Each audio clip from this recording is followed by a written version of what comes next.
खास बुलेटिन में आपका स्वागत है। मैं हूं रुचि शर्मा। बिटकॉइन की प्राइस रिकवरी टूर कल इसे $64,500 के मल्टी डे पीक पर ले गई, लेकिन एसेट ऊपर की ओर बढ़ने में विफल रहा और $64,180 पर वापस आ गया। इथेरियम मार्केट कैप के हिसाब से दूसरी सबसे बड़ी क्रिप्टो करेंसी पिछले 24 घंटों में 2% की बढ़त के साथ $3,152 पर ट्रेड कर रही थी। सबसे बड़ा मीम कॉइन डोजकॉइन आज टॉप परफॉर्म करने वालों में से एक था और इसका परफॉर्मेंस दुगना हो गया है। पिछले 24 घंटों में डोज में 6% की बढ़ोतरी हुई है और अब ये $0.16 पर ट्रेड कर रहा है। टॉप 36 ऑल्ट्स में से अन्य प्रभावशाली लाभार्थी RNDR है जो 8.5% की दैनिक वृद्धि के बाद $9 तक बढ़ गया है। एवैक्स, लिंक और नियर भी हरे रंग में है। इसके विपरीत टन, शिब और ADA में 2 to 4% के बीच गिरावट आई है। ETH, BNB, सोल और XRP भी लाल रंग में है, लेकिन कम दर्दनाक अंदाज में। वैश्विक क्रिप्टो मार्केट कैप $2.37 ट्रिलियन पर है, जो पिछले दिन की तुलना में 1.41% अधिक है। पिछले 24 घंटों में कुल क्रिप्टो मार्केट का वॉल्यूम $47.69 बिलियन है, जो 14.32% की कमी है। DeFi में कुल वॉल्यूम वर्तमान में $4.74 बिलियन है, जो कुल क्रिप्टो मार्केट 24 आवर के वॉल्यूम का 9.94% है। सभी स्टेबल कॉइन का वॉल्यूम अब $43.07 बिलियन है, जो कुल क्रिप्टो मार्केट 24 आवर के वॉल्यूम का 90.3% है। बिटकॉइन का प्रभुत्व वर्तमान में 53.36% है, जो दिन भर में 0.13% की कमी है। 2 मई को $1.62 मिलियन से अधिक की सेल के साथ नोडमोंकी SATS BRC20 NFTs को पीछे छोड़कर टॉप बिटकॉइन कलेक्शन बन गया है। ये पिछले दिन की तुलना में 488% की वृद्धि दर्शाता है, जिससे नोडमोंकीज की सर्वकालीन सेल्स वॉल्यूम $210.72 मिलियन हो गई है।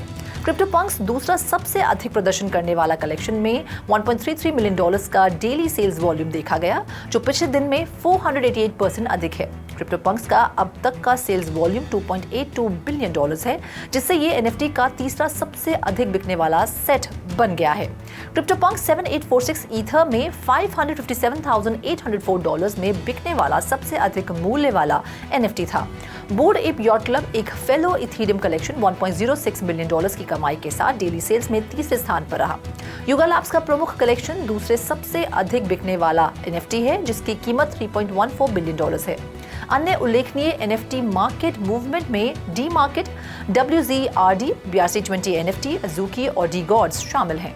27 अप्रैल से 4 मई 2024 तक नॉन फंजिबल टोकन की सेल्स पिछले हफ्ते की तुलना में 30.16% कम हो गई।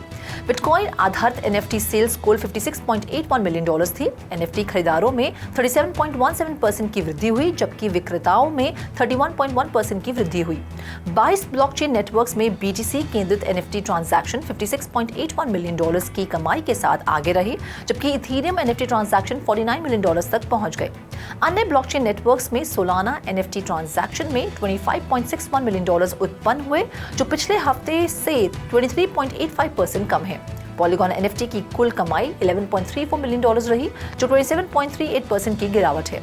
NFT सेल्स में 5वें स्थान पर रही माइथोस चेन्स ने 15.39% की वृद्धि के साथ $7.10 मिलियन कमाए। इम्यूटेबल X और BNB चेन की सेल्स भी 3.53% बढ़कर 13.08% हो गई। सेल्स के वॉल्यूम के हिसाब से अग्रणी NFT कलेक्शन बिटकॉइन ब्लॉकचेन से अनकैटेगराइज्ड ऑर्डिनल्स थे, जिसने $32.63 मिलियन की कमाई की, लेकिन इसकी सेल्स में 51.18% की गिरावट आई। माइथोस के डी मार्केट ने 15.34% की बढ़त के साथ $6.94 मिलियन के साथ दूसरा स्थान हासिल किया। Board app yacht club $4.33 million के साथ दूसरे स्थान पर है। इसी के साथ जो 27 अप्रैल से 41.36% की कमी है। बेचा गया सबसे महंगा NFT क्रिप्टोपंक #7846 था, जिसकी कीमत $557,803 थी। इसके बाद क्रिप्टोपंक #7846, जिसकी कीमत $256,555 थी, और एक सोलाना गूगल $161,066 थी।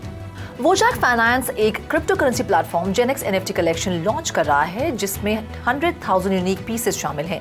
ये कलेक्शन वोजैकियंस जेनेक्स कम्युनिटी का प्रतिनिधित्व करता है, जो वित्तीय लाभ के लिए सोशल मीडिया का उपयोग करता है।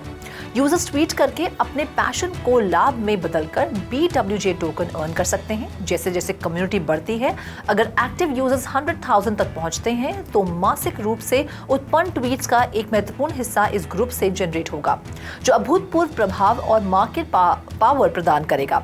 जेनेक्स कलेक्शन की अपील इसके साइज और एक्सपेक्टेड हाई ग्रोथ रेट में निहित है। मार्केट विश्लेषकों और क्रिप्टो उत्साही लोगों को तेजी से संकेतों की उम्मीद है। प्रमुख क्रिप्टो वेल और प्रमुख निवेशकों ने WOJ टोकन को धारण करने में रुचि दिखाई है, जिससे इसकी मार्केट स्थिति को और अधिक पुष्टि मिली है। वोजैकियंस के पास एक एडवांस AI मॉडल और सॉफ्टवेयर सूट भी है, जो इंडिविजुअल यूजर्स के अनुरूप कंटेंट बनाता है, जो इसके व्यक्तित्व और अभियानों के साथ संरेखित होता है। Genex NFT collection social media platform पर स्थिति और मान्यता भी प्रदान करता है, जिससे होल्डर्स को ट्विटर पर अपने कैरेक्टर दिखाने की अनुमति मिलती है। NFT बैंक, एक leading NFT portfolio management platform, ने NFT बैंक V2 लॉन्च किया है, जो एक नया वर्जन है जो यूजर्स को बेजोड़ सटीकता के साथ NFT निवेशकों को ट्रैक करने और प्रतिबंधित करने में एक उन्नत अनुभव प्रदान करता है। प्लेटफॉर्म अपने अत्यधिक सटीक NFT वैल्यूएशन और प्रॉफिट लॉस ट्रैकिंग कैपेबिलिटीज के लिए जाना जाता है और प्रमुख NFT मार्केट में सेकेंडरी मार्केट्स पर मिंटिंग, बल्क परचेजिंग और ट्रांजैक्शन सहित विभिन्न NFT एक्विजिशन मैकेनिज्म का पता लगाने के लिए इसे ठीक किया गया है। NFT बैंक V2 यूजर्स को 3000 वॉलेट्स तक कनेक्ट करने की अनुमति देता है, जो विभिन्न वॉलेट्स में फैली उनकी एसेट का एक कंसोलिडेटेड व्यू और इंटरनल ट्रांसफर्स के लिए सबसे एक्यूरेट कॉस्ट बेसिस अकाउंटिंग प्रदान करता है। ये सुविधा NFT बैंक को NFT टैक्स फाइलिंग के लिए पसंदीदा प्लेटफॉर्म बनाती है। यूजर्स इन वॉलेट को ग्रुप में भी प्रबंधित कर सकते हैं, जिससे विभिन्न रणनीतियों या वॉलेट प्रकारों में प्रदर्शन ट्रैकिंग में अंतर हो सकता है।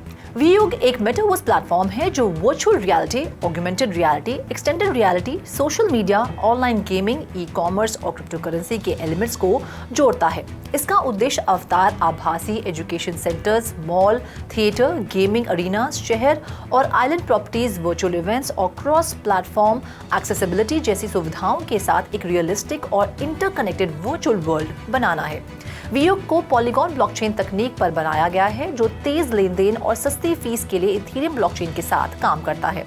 पहुंच के प्रति इसकी प्रतिबद्धता ये सुनिश्चित करती है कि हर कोई अपने भौतिक स्थान की परवाह किए बिना मेटावर्स अनुभव में भाग ले सकता है। वीयुग की राजधानी नेक्सारा अब अपने अल्फा संस्करण 1.0 के साथ लाइव है और उसने उपयोगकर्ताओं के लिए जे ब्लॉक ओपन कर दिया है। वीयुग का दृष्टिकोण एक ऐसे भविष्य की कल्पना करता है जहां मेटावर्स मनोरंजन और गेमिंग के से आगे बढ़कर वास्तविक दुनिया की गतिविधियों के लिए एक मंच बन गया है।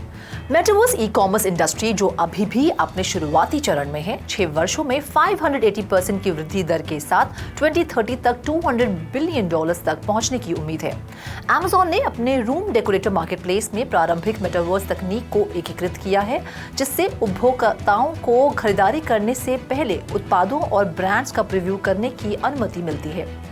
स्टेटिस्टा मार्केट इनसाइट्स का अनुमान है कि इस साल वैश्विक मेटावर्स ई-कॉमर्स बाजार में 30% की वृद्धि होगी, जो $30 बिलियन से अधिक तक पहुंच जाएगी। 2025 तक इसके $42 बिलियन तक पहुंचने की उम्मीद है। 2026 और 2027 में 43% और 44% की वृद्धि दर के साथ, जिसके परिणाम स्वरूप बाजार की मात्रा $87.2 बिलियन हो जाएगी।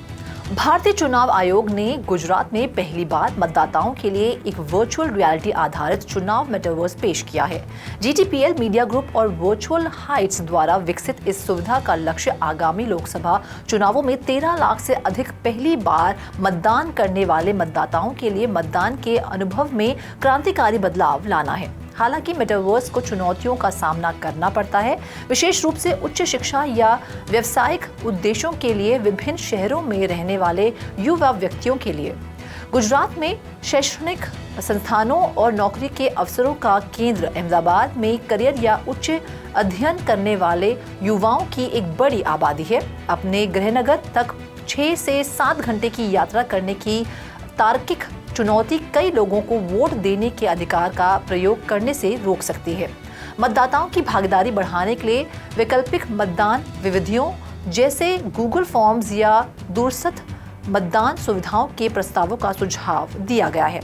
मीडिया पेशेवर प्रीति दलाल का मानना है कि डाक मतपत्र जैसे विकल्प प्रदान करने या किसी भी शहर से मतदान को सक्षम करने से संभावित रूप से मतदान प्रतिशत में वृद्धि हो सकती है। केज द एलिफेंट ने मेटावर्स नाम से एक नया गाना जारी किया है। ईयरवॉर्म ट्रैक केंटकी रॉक बैंड के नए एल्बम नियॉन पिल का लेटेस्ट प्रीव्यू है जो 17 मई को रिलीज होगा। ये पिछले track good times, out loud और एल्बम के शीर्षक ट्रैक का अनुसरण करता है। ग्रैमी विजेता समूह इस गर्मी में एक लंबे उत्तरी अमेरिका दौरे के साथ 2019 के सोशल क्यूज के फॉलो अप का समर्थन करेगा। बोर्ड एप याcht क्लब NFT के निर्माता युवा लैब्स ने मेटावर्स में इंटरऑपरेबिलिटी बढ़ाने के लिए ब्लॉकचेन टेक्नोलॉजी कंपनी सोमनिया के साथ साझेदारी की है। सोमनिया के उच्च प्रदर्शन L1 ब्लॉकचेन और अभिनव ओमनी चेन प्रोटोकॉल प्रति second hundreds of millions of transactions का समर्थन करते हैं, जो मेटावर्स और गेमिंग इकोसिस्टम के भीतर कनेक्टिविटी के लिए एक नया स्टैंडर्ड स्थापित करते हैं। युगा लैब्स अपने NFT धारकों को बढ़ी हुई उपयोगिता और नए प्रोत्साहन प्रदान करेगी। साझेदारी सोमनिया प्रोटोकॉल को अदर साइड मेटावर्स में एकीकृत करेगी, डिजिटल एसेट की कार्यक्षमता बढ़ाएगी और अवतारों को मेटावर्स इवेंट में भाग लेने की अनुमति देगी। युगा कलेक्शन ओनर्स को स्टीम जैसे लोकप्रिय गेमिंग प्लेटफॉर्म के समान डिसेंट्रलाइज्ड प्लेटफॉर्म मेटावर्स ब्राउजर पर अपने NFT प्रदर्शित करने, खोज में शामिल होने और बोनस अंक अर्जित करने का विशेष अधिकार मिलेगा। ब्राउजर Web3 तकनीक के पूर्व ज्ञान की आवश्यकता के बिना सोमनिया इकोसिस्टम के भीतर मेटावर्स और एप्लीकेशंस के साथ उपयोगकर्ताओं के इंटरैक्शन को सरल बनाता है।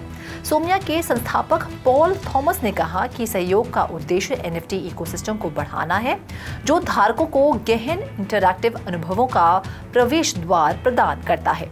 इस खास बुलेटिन में फिलहाल इतना ही। आप देखते रहिए 3.TV और ज्यादा जानकारी और स्टोरीज के लिए लॉग ऑन करें हमारी वेबसाइट www.3upostv.io पर या फिर QR कोड को स्कैन करें।